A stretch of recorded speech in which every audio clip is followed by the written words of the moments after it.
Hey, it's your freaking favorite medical channel, Medicosis Perfectionalis, where medicine makes perfect sense. We continue our biology MCAT playlist. In the previous video, we had an introduction about the cell cycle. Today, we will dig deeper and talk about the checkpoints of the cell cycle. As you know, the cell cycle is G1, S, G2, and M, so let's get started. Cell cycle is divided into two big phases. The first one is the interphase, which involves everything except the M phase, M for mitosis. There is another funny classification to the cell cycle. You can divide it into action phases. There is no such thing in literature. I've just made this word up 2 seconds ago. Action phases and the gap phases. Action phases where the action actually happens, the S phase, DNA replication, and the M phase for mitosis or mitotic division. The gap or G phase, including the G0 for resting, G1 and G2 for growth. G1, S, G2, M. G1, growth. We are preparing for S. How about G2? It's also growth. We are preparing for M. Common sense. G1 for growth. First, we have the cyclins, and the cyclin will activate the CDK, cyclin-dependent kinases. When they get active, they combine together to form something called cyclin-dependent kinase complex. Wow! This will help gene transcription, translation, will make proteins such as enzymes, and any active thing in your body is a protein, such as pumps, channels, receptors, etc. In G2 is very similar, growth, endonucleases for mismatch repair. The S is for replication of the DNA from this single chromatid into double or sister chromatids.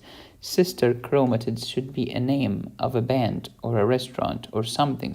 We have to do something. There is a restaurant in California called the Four Sisters. I will compete with them by having the two sister chromatids as my restaurant. They will go out of business in no time because in my restaurant the money will circulate like mad. Haha, not funny. Now today's topic, cell cycle checkpoints. What is the goal of these checkpoints? To prevent the mutant cells from proceeding into the next phase. Because if you did not prevent mutant cells from replicating, they will replicate. And if the mutant cells replicate, this is called cancer, or at least tumor. Is there a difference between the word tumor and the word cancer? Yes, and I'll tell you the difference soon. So the goal of the checkpoints is to detect DNA damage, and then you have two choices, either to repair it and try to enter the cell cycle again, I will give you a second chance, or if you cannot repair it, I'm sorry, I will have to get rid of the cell called apoptosis or the programmed cell death or cell suicide. Otherwise, the entire body will suffer. Apoptosis is cool, necrosis is ugly.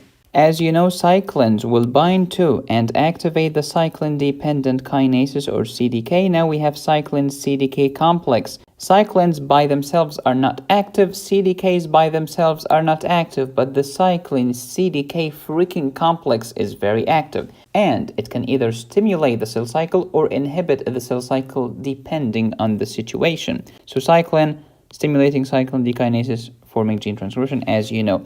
Any defect in these checkpoints will lead to mutant cells replicating, which will lead to cancer. G1, S, G2, M. What you did not know that in the G1 phase there is something called nucleotide excision repair. We're trying to repair the damage in the DNA. So how do you do it? We just repair the nucleotide. What is the nucleotide? You're gonna have to watch my video on DNA in this playlist called Biology. A defect in the nucleotide excision repair system, you will end up with a disease called xeroderma pigmentosa. By the way, I'm sorry, it should be pigmentosum because it's singular. I've talked about this ugly disease in one of my previous videos on this channel. There is another thing that happens during the S phase, S for synthesis. What's happening here? A mismatch repair.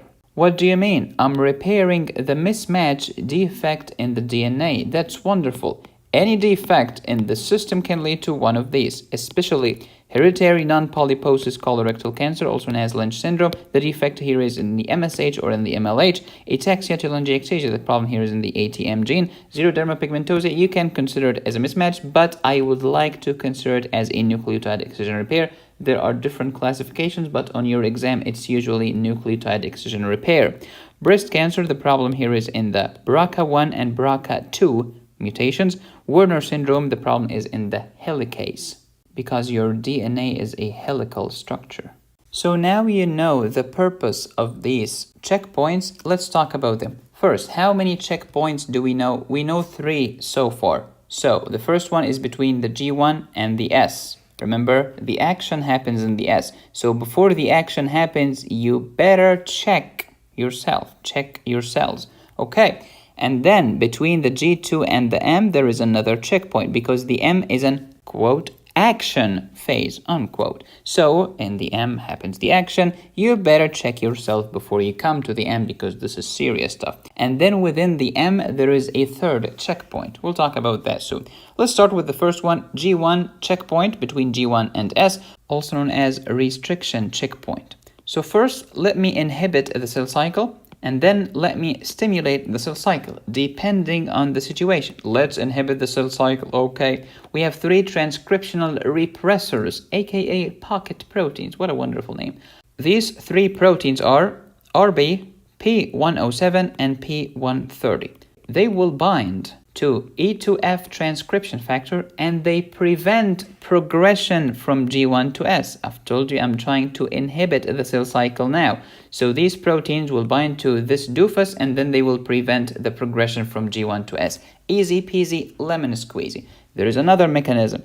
Something called the P53, that's a tumor suppressor gene / protein. This P53 protein will stimulate something called P21 and then this will inhibit the CDK.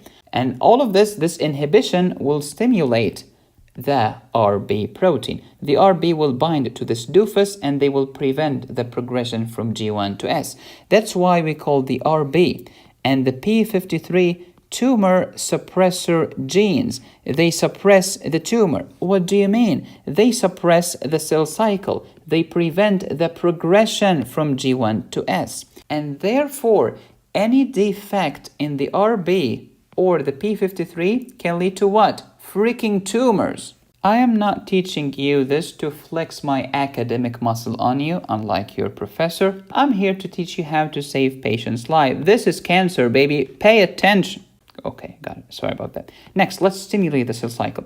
We have growth factors. They bind tyrosine kinase, and then the G1 will go into the S. Welcome to the club. These growth factors include insulin. Insulin is a major protein anabolic hormone, as well as EPO, platelet-derived growth factor, and we have talked about this in my playlist on bleeding and coagulation disorders, as well as EGF, endothelial growth factor. There is positive feedback loop. So basically, something stimulates something, which stimulates something, which stimulates something in a beautiful vicious circle until, boom, we go from G1 to S. Mission accomplished.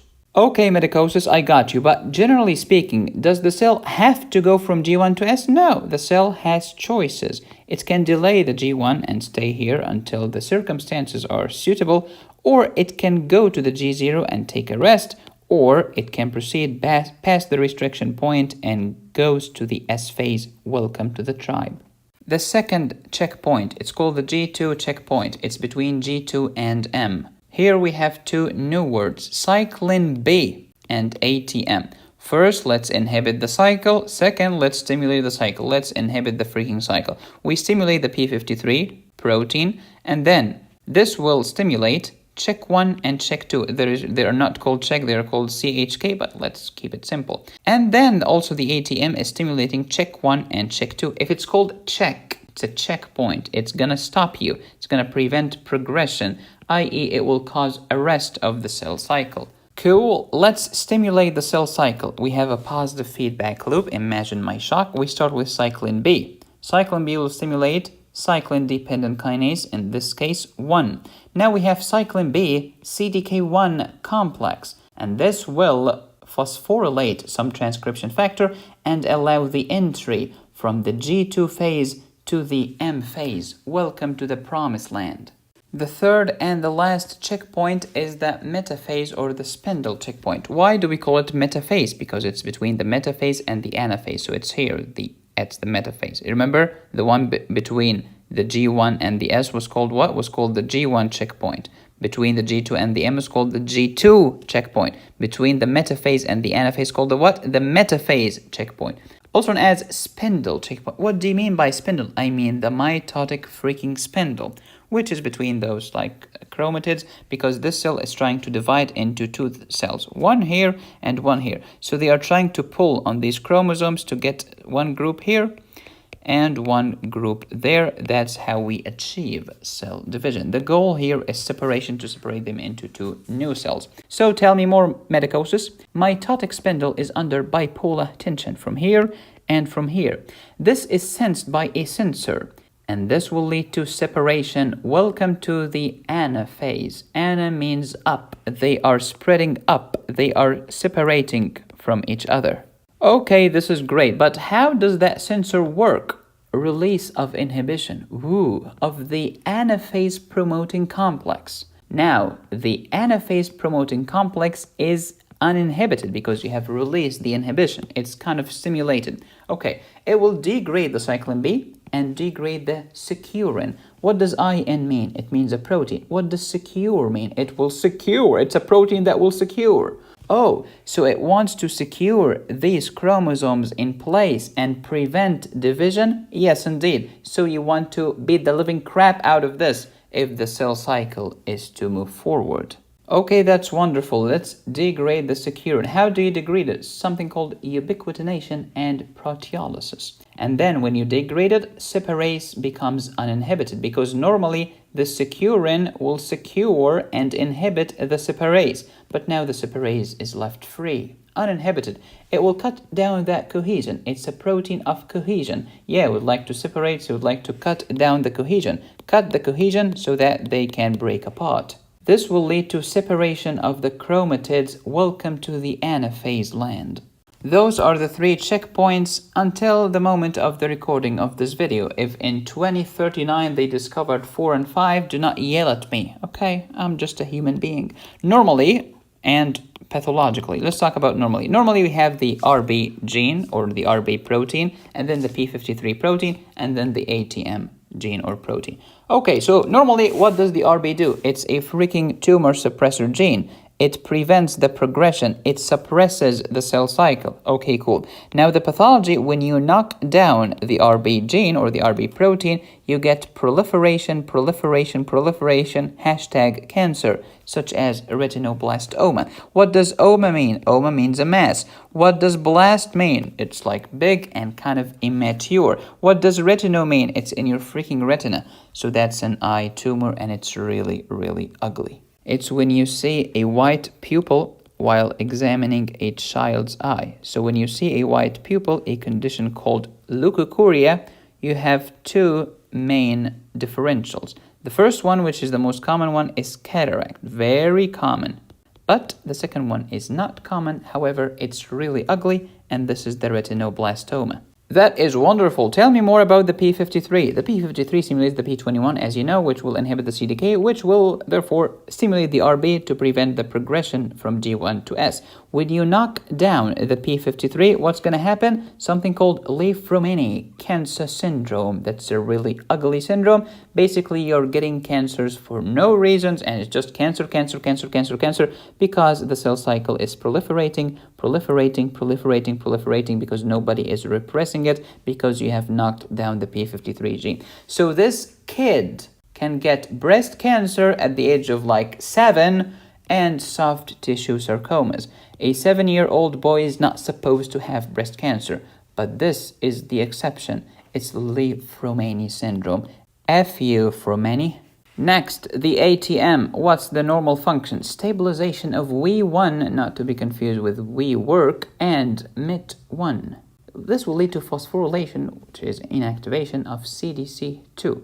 This will keep the cell arrested in G2. Look at this, CDC2, G2. So when you knock down the ATM, you get something called ataxia-telangiectasia, which is a combination of ataxia and telangiectasia. What does ataxia mean? Taxi, you know the taxi, right? The taxi cabs, yeah. A taxi, there is no taxi. I cannot move. I cannot ambulate. I stumble while walking. I'm wobbly.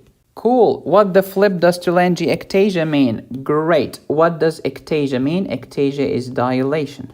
And what does tele mean? You know the television and the telos. The telos in Greek means purpose or the end or far away. So telo means far. Angio is the blood vessel. So telangiectasia is dilation of the far or the distal blood vessels. Medicine makes so much sense once you understand what the flip you're talking about. Now let's talk about the disease and the problem that happens in each disease. The diseases are highlighted here. Fanconi anemia, what's the problem? We have DNA cross-linking agents destroying and messing around with our DNA. They cross-link them together and then they get destroyed. They are toast. Ataxia-telangiectasia, the problem is in the ATM. Retinoblastoma, you have knocked the RB gene or the RB protein. Leishmania, you have the P53 destroyed. Hereditary non-polyposis colorectal cancer, which is a colorectal cancer without polyps, is a mismatch repair defect. The problem is in the MSH or the MLH. Xeroderma pigmentosum, the problem is in the nucleotide excision repair. Now let me tell you what happens when your checkpoints are woke. What happens is that the cell cycle control is damaged. You get proliferation of mutant cells. This will lead to tumor or cancer. Okay, give me an example. Let's say mutation in the TP53 gene. That's the name of the gene. What's the name of the protein? P53, because as you know, genes code for proteins. That's their normal function. Now the tumor is not suppressed because you have knocked down the tumor suppressor gene. When you lack a tumor suppressor gene, your tumors are not suppressed. So you get tumors. Some of tumors are benign. Some of them are malignant. Malignant tumors are called cancer. And this is a huge misconception to many people. They think that tumors are the same as cancers. Not true. Tumors is an umbrella term that includes benign tumors and malignant tumors, aka cancer. Big difference. Benign tumors never metastasize. So let's say I go to the doctor tells me, hey, medicosis, you have a benign tumor. I'm relieved. Lipoma, give me a break. But hey, medicosis, you have pancreatic cancer and you have only 6 months to live. I'll cry like mad.